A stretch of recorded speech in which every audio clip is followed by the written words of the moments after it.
सोचिए, एक ऐसे साम्राज्य के बारे में जिसकी ताकत से पूरा भारत कांपता था।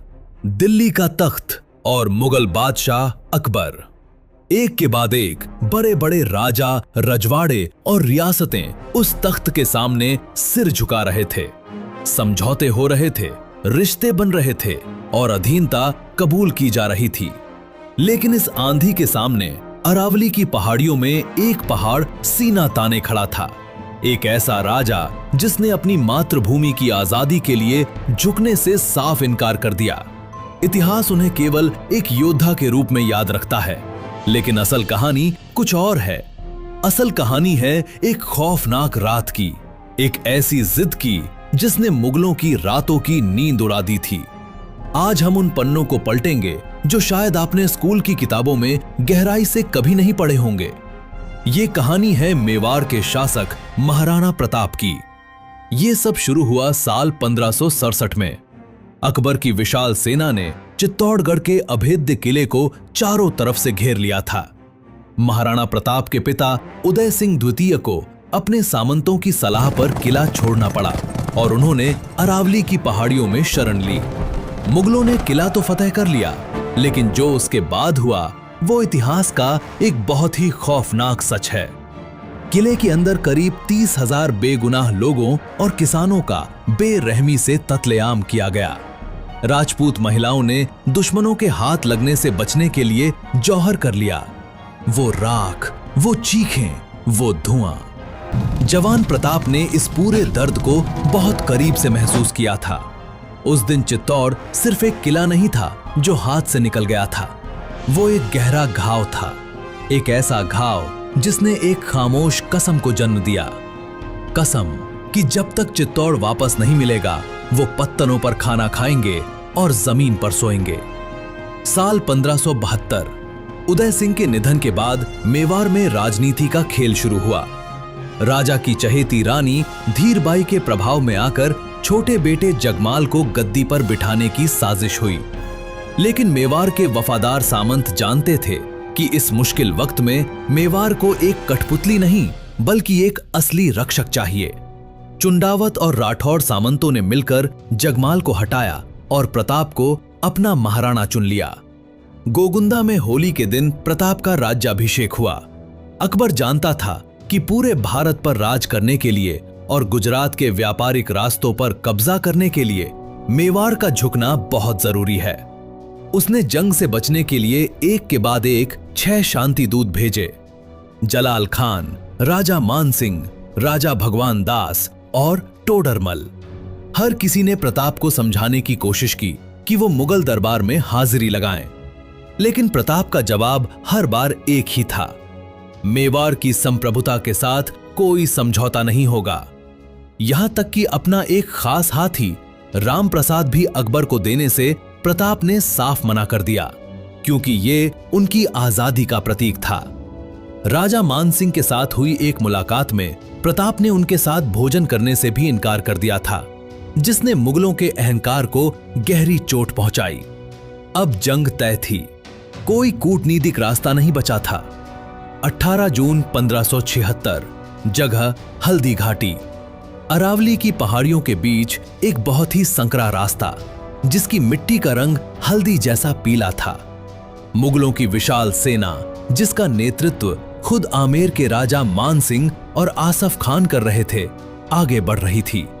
उनके पास हजारों सैनिक और भारी तोपें थीं। दूसरी तरफ महाराणा प्रताप थे।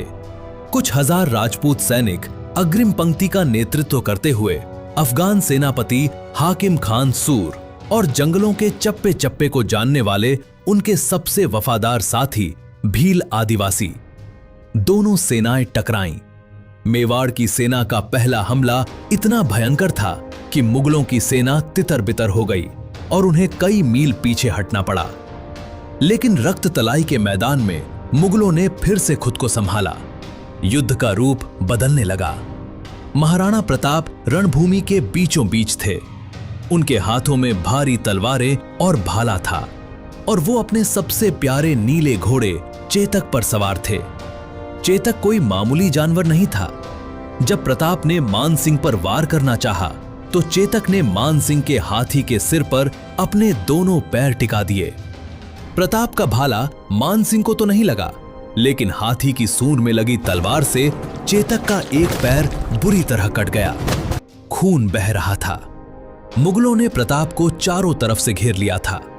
उस वक्त झाला मान सिंह ने अपनी जान की परवाह न करते हुए महाराणा का मुकुट खुद पहन लिया, ताकि मुगलों को लगे कि वो ही महाराणा हैं। झाला मान सिंह वही लड़ते हुए शहीद हो गए और गंभीर रूप से घायल चेतक अपने स्वामी को लेकर रणभूमि से निकल पड़ा। 3 पैरों पर दौड़ते हुए उस वफादार जानवर ने 26 फुट लंबे एक खतरनाक नाले को एक छलांग में पार कर लिया और फिर वहीं अपने स्वामी की बाहों में अपने प्राण त्याग दिए। दोस्तों, इतिहास के ऐसे ही अनसुने और गहरे सच हम आपके लिए लाते रहेंगे। अगर आपको ये कहानी अंदर तक महसूस हो रही है तो अभी हमारे YouTube चैनल को सब्सक्राइब करें और इस ऐतिहासिक सफर में हमारे साथ जुड़ें। हल्दी घाटी का युद्ध किसने जीता? मुगलों के इतिहासकारों ने इसे अपनी जीत बताया, लेकिन आधुनिक इतिहासकार बताते हैं कि मुगलों का असली मकसद प्रताप को पकड़ना या मारना था, जिसमें वो पूरी तरह नाकाम रहे। हल्दी घाटी के बाद का वक्त बहुत मुश्किल था। मुगल सेना ने गोगुंदा और कुंभलगढ़ पर कब्जा कर लिया था। महाराणा को अरावली के घने जंगलों में शरण लेनी पड़ी। लोक कथाओं में कहा जाता है कि उन्होंने घास की रोटियां खाईं, लेकिन ये कोई मजबूरी नहीं, बल्कि उनकी एक बहुत ही गहरी रणनीति का हिस्सा था। उन्होंने छापामार युद्ध यानी ऑर्गेनाइज्ड गुरिल्ला वॉरफेयर शुरू कर दिया था। अपनी सेना को छोटी टुकड़ियों में बांटकर वो मुगलों की सप्लाई लाइन पर अचानक हमला करते और फिर पहाड़ों में गायब हो जाते। राणा पूंजा के नेतृत्व में भील आदिवासियों ने मुगलों का मेवाड़ में टिकना नामुमकिन कर दिया था। प्रताप ने एक स्कॉच्ड अर्थ पॉलिसी अपनाई, जहां उन्होंने अपनी जनता को पहाड़ों में भेज दिया ताकि मुगलों को खाली किले मिले और राशन का एक दाना भी नहीं। लेकिन एक लंबी जंग को चलाने के लिए भारी धन की जरूरत होती है। खजाना खाली हो रहा था। ऐसे नाजुक मोड़ पर मेवाड़ के एक मंत्री भामा शाह सामने आए। उन्होंने अपनी जिंदगी भर की कमाई 20 लाख सोने के सिक्के और 25 लाख चांदी के सिक्के महाराणा के कदमों में रख दिए।